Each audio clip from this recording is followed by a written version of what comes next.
الحمد لله نحمده ونستعينه ونستغفره ونؤمن به ونتوكل عليه ونعوذ بالله من شرور أنفسنا ومن سيئات أعمالنا من يهده الله فلا مضل له ومن يضلل فلا هادي له ونشهد أن لا إله إلا الله وحده لا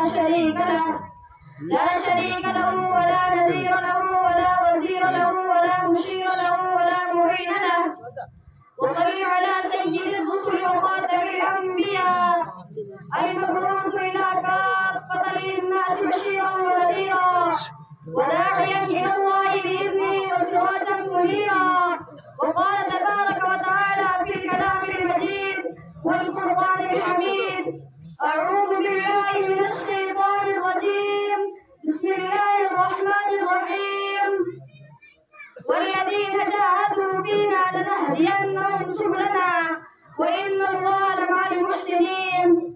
وقال النبي صلى الله عليه وسلم: العلماء منار الدين ما لم يخالط الأمراء وإذا هم يخالط الأمراء وهم رؤوس الدين فاحذروهم. وقال النبي صلى الله عليه وسلم: لا تزال طائفة من أمتي ظاهرين على الحق لا يضرهم من خالفهم حتى يأتي أمر الله، وكما قال النبي صلى الله عليه وسلم. صدق الله مولانا العظيم وصدق رسوله النبي الكريم، ونحن على ذلك لمن الشاهدين والشاكرين، والحمد لله رب العالمين. اس میں نہیں کلام کی جو من کا وجود، اس میں نہیں کلام کی جو من کا وجود، ہندوستان کے سر پہ ہے احسان مصطفیٰ، تا حشر اس پہ رحمت پروردگار ہو پیدا کیے ہیں جس نے فدایا میں مصطفیٰ.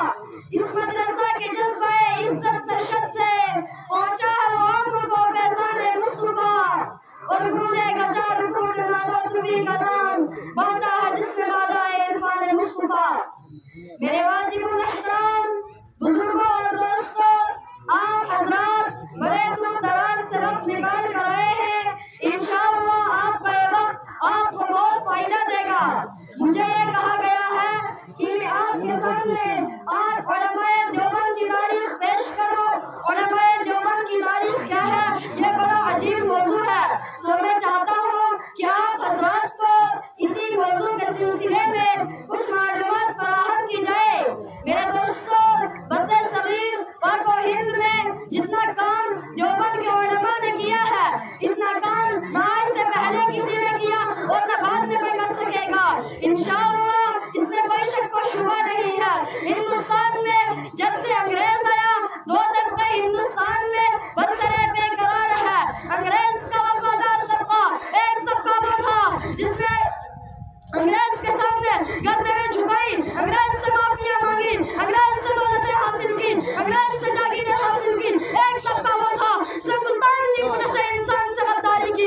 ایک طبقہ وہ تھا جس نے بالاکوٹ کے پہاڑوں پر شاہ اسماعیل شہید رحمۃ اللہ علیہ سے غداری کر کے اس نواسہ رسول صلی اللہ علیہ وسلم کو، اس شاہ اسماعیل شہید رحمۃ اللہ علیہ کو، اس خاندان رسالت کو، اس پیغمبر کے خاندان سے تعلق رکھنے والے کو بالاکوٹ کے پہاڑوں پر شہید کرا دیا.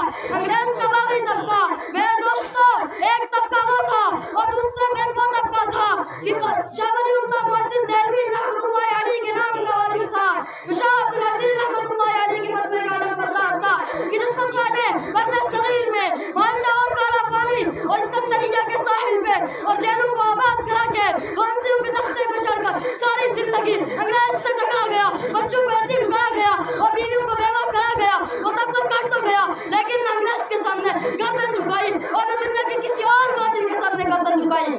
مولانا قاسم نانوتوی رحمۃ اللہ علیہ کون تھا؟ میرے دوستوں، وہ طبقہ دیوبند کے علماء کا طبقہ تھا. آج کل بعض لوگ کہتے ہیں کہ دیوبند کا مدرسہ تو کافی عرصے بعد بنا، تو دیوبند کا مدرسہ جب سے بنا اس وقت سے دیوبندی بنے، اس سے پہلے دیوبندیوں کا نام و نشان نہیں تھا. بعض مولوی یوں کہتے ہیں. میں کہتا ہوں کہ قاسم نانوتوی رحمۃ اللہ علیہ ہمارے پیر و مرشد نے دیوبند کا مدرسہ بنایا، لیکن مدرسہ بنانے سے پہلے وہ عالم تھے، وہ دین کے فاضل تھے، وہ اسلام کے علم بردار تھے. اس دیوبند کا مدرسہ بنانے سے پہلے انہوں نے علم حاصل کیا تھا. ٹھیک ہے، علماء دیوبند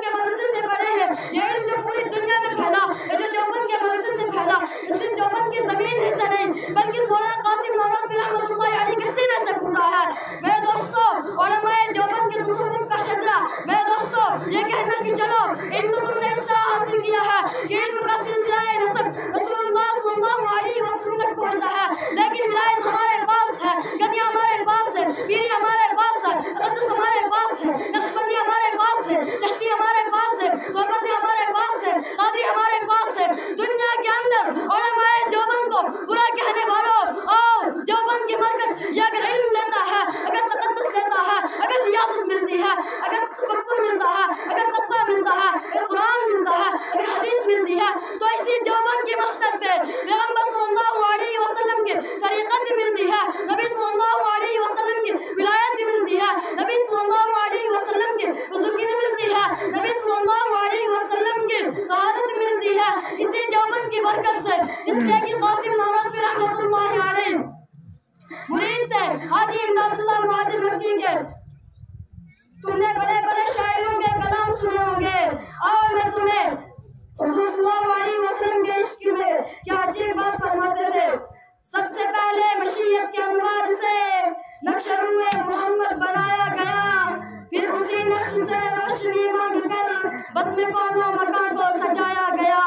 وہ محمد بھی احمد بھی محمود بھی، حسن مطلق کا شاہد بھی مشہود بھی، علم و حکمت میں وہ غیر محدود بھی، ظاہر امیوں میں اٹھایا گیا۔ اس کی شفقت ہے بے حد و بے انتہا، اس کی رحمت تخیل سے بھی ماورا۔ حشر کا غم مجھے کس لیے ہوئے قاسم، میرا آقا ہے وہ میرا مولا ہے وہ، جس کے دامن میں جنت بسائی گئی، جس کے ہاتھوں میں کوثر لٹایا گیا۔ وآخر دعوانا الحمد للہ رب العالمین۔